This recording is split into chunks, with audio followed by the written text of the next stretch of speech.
Hey, YouTube pipe community and cigar community, SLC Pipes here, coming at you on a brisk Wednesday afternoon.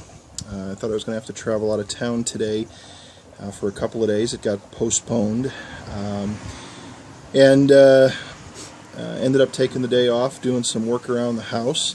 It's about 55, 60 out here right now. It's been getting really cold at night, but hey, we're coming into the last week of October.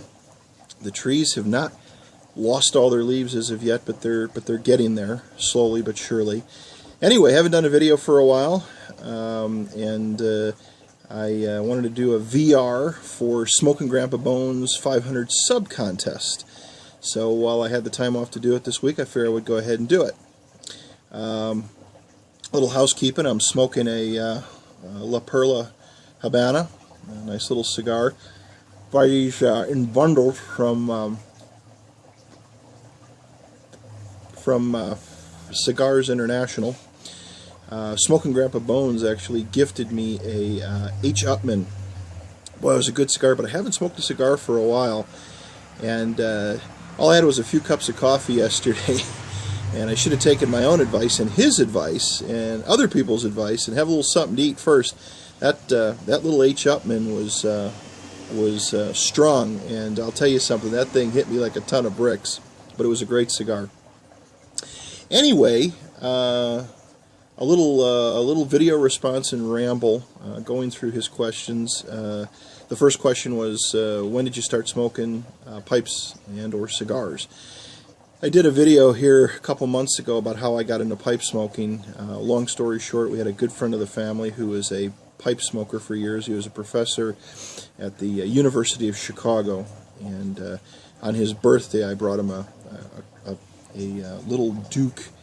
This is many years ago now. I was in my teens. Bought him a little Duke, Dr. Grabo Duke, and some Borgum Riff tobacco, and sent it and gave it to him. And I don't know how to take it till this day. I don't know if it was insulting or what it was, but he pretty much looked at me and said, "Hey, I don't smoke pipes of those calibers," and handed it back to me.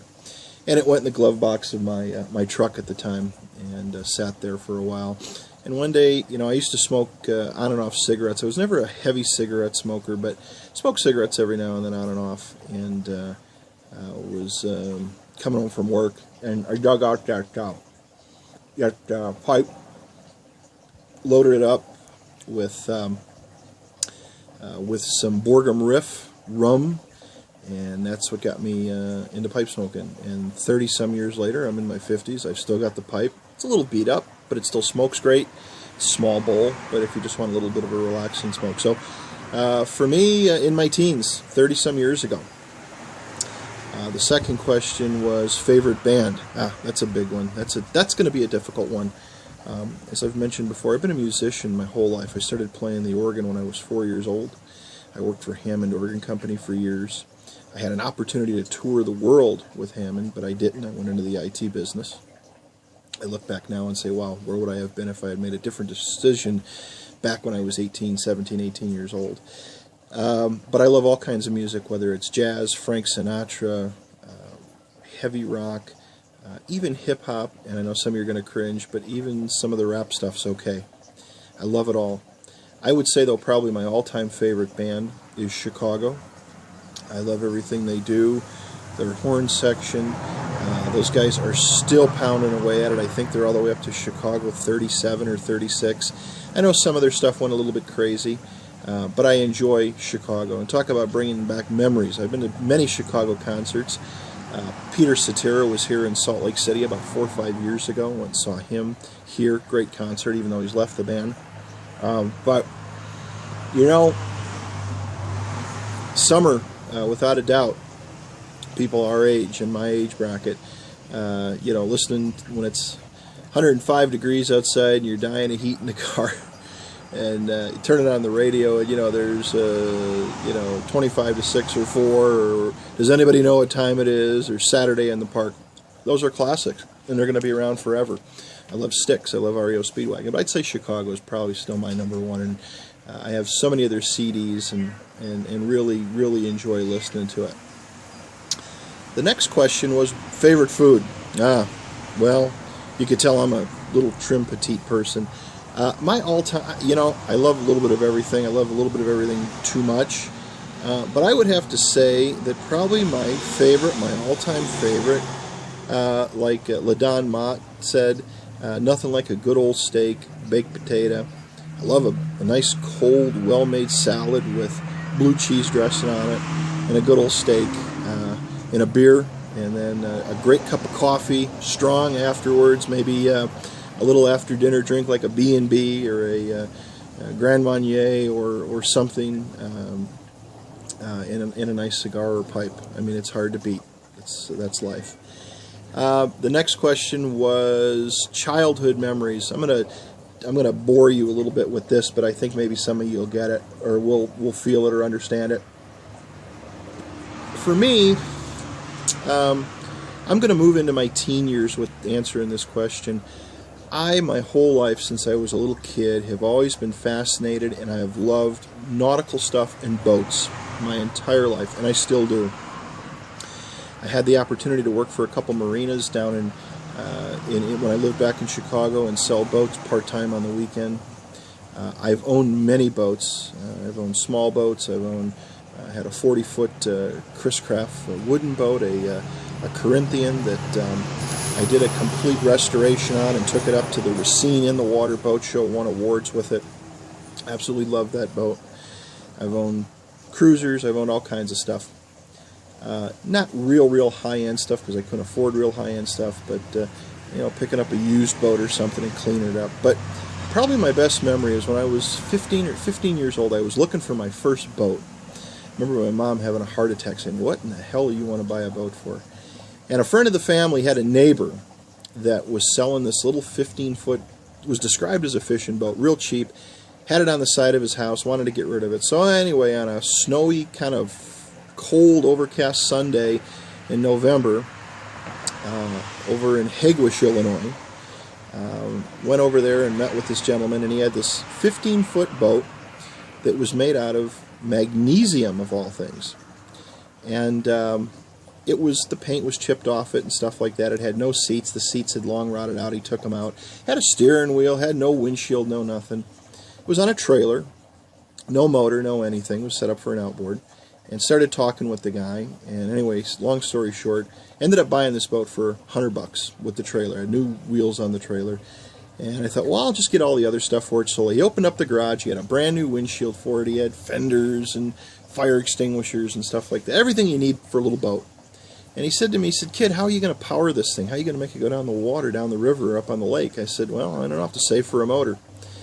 And out of the garage, he came out with a 1952, I think it was, green pull-start Johnson, old-time Johnson, 25-horse motor.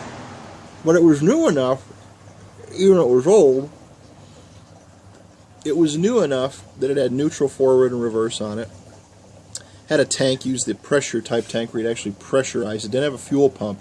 You'd pressurize the tank, and then the motor would actually keep the tank pressurized. And if I'm not mistaken, it was either 16 or 12 to 1, 2-cycle mix.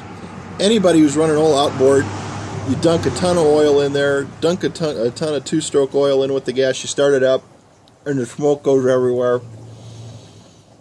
And I don't care what kind of boat it is, that smoke smells the same. And I think most of you will probably agree it's a great smelling smoke because it brings you back to a different time. LaDon Mott in his video was talking about when he was young fishing with his dad. I don't know if you ever fished with your mom and dad on a boat, but everybody's been around an old smoky beater outboard, and even though they smoke like hell, it's a great smell. I'm not going to get into the environmental issues or anything because I've seen these old outboards, and mine in particular, turn the water blue with the oil. But without a doubt, they do. They do run. Anyway, put the boat together. I repainted the whole boat throughout the winter, made it look really nice. It actually had on the back of it, it was made by a company I think called Starlight. It had like Cadillac wings on the back that had lights in them. I later found out that those lights were supposed to be hooked up to the trailer, to the car, because the trailer had no lights on it when they would work as turn signals and brake signals. I lit them up all the time. And that boat, when I was 15, 16 years old, that boat was up on the Fox River, Fox Lake, Chain of Lakes, up at Lake Geneva. on the Illinois River, the Kankakee River, down at Table Rock Lake, Lake of the Ozarks. It went everywhere. And every time I took that thing out with friends, I can remember those days, and it was just great. I remember taking that thing out on 4th of July at the, back then they didn't have, I don't know if they had the Air and Water Show, but the 4th of July Festival. Here we are, a bunch of 16, 17-year-olds in a 15-foot boat that out of the water only shot about, you know, a couple feet high, tooling around out in Lake Michigan. All it would have taken was a little bit of a north wind to come up or something, and I probably wouldn't be sitting here talking to you right now. But the guy above was watching out for us, I guess. And we took that thing. We'd go down to, we'd run the tanks down to Fumes and go down to Burns Ditch and Gary and all along the lake shore there, up and down the rivers. Just fun beyond belief. So anybody who's experienced boating, fishing, hanging around them old smoky outboards knows exactly where I'm coming from. So definitely some good times in life. This summer, boy, I tell you, it's been a tough year for us. I'm not going to go into all the details. All I can tell you is, man, love your kids, love your grandkids. But I guess good things are things that happened this summer, memorable. We did a lot of work on our house. We got brand new windows. We put in brand new windows. We got a nice big patio out front. We did a lot of work on the house and made the house look a lot better. So that's kind of the summer thing. It was a lot of work at work, doing IT stuff, a lot of work around the house. Hopefully next year will be a little better year all the way around. Anyway, I know I rambled on way too much. It's going on 12 minutes, but I just figured I'd share some of those things with you, especially anybody who's into boating or fishing or anybody who's been around in old smoky outboards. If you love an old smoky stogie, you'll love an old Johnson or Mercury outboard spewing smoke all over the place and a unique sound to them. Anyway, I think that'll be it for me today. I want to thank Smoking Grandpa Bones, or congratulate him again on his contest. And he's a great guy. I love all his videos. I watch them all. Enjoy the stuff I sent you, Bones, and enjoy it without a doubt. And just have yourself a great day. Everybody be safe. God bless. Take care. Winter's a-coming. Depends where you're at, but here in Salt Lake City, it's coming on quick. So hopefully we'll be able to do a few more of these videos before I got to be out here in a parka. So from Salt Lake City, the land of Zion, SLC Pipes Pat saying have a great day, and we'll see you around with another video real soon. Take care.